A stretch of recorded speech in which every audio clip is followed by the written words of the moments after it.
Oggi video senza alcuna pretesa ragazzi, ci mancherebbe altro, però andiamo a vedere come si può far germinare velocemente una ghianda per fare poi una nuova pianta. La ghianda ha bisogno della stratificazione, anche chiamata vernalizzazione, significa che deve aspettare tutto il freddo invernale prima che inizi a germogliare. Ci occorre una vaschetta con il suo coperchio ermetico, un paio di tovagliolini, mettiamo un tovagliolino sul fondo, inumidiamo con uno spruzzino, posizioniamo all'interno le nostre ghiande e poi sopra posizioneremo un altro tovagliolino, uno Scottex.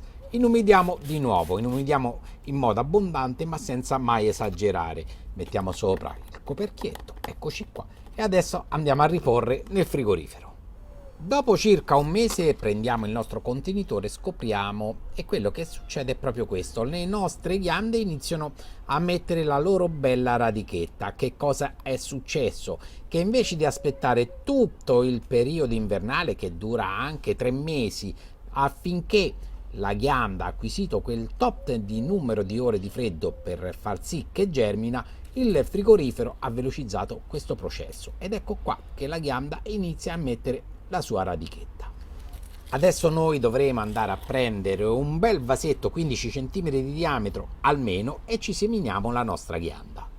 Posizionate la vostra ghianda al centro del vasetto e poi con forza la premete su un terriccio. Il terriccio deve essere un universale. Andate in profondità, quindi spingetela sotto di circa mezzo centimetro, massimo un centimetro, e ricoprite con il terriccio. Se non è un terriccio già inumidito, annaffiate abbondantemente. Se avete fatto questo lavoro che inizia fuori la bella stagione, potete riporre il vaso all'esterno, in una zona dove c'è luce ma non sole diretto, altrimenti tenete il vasetto in casa.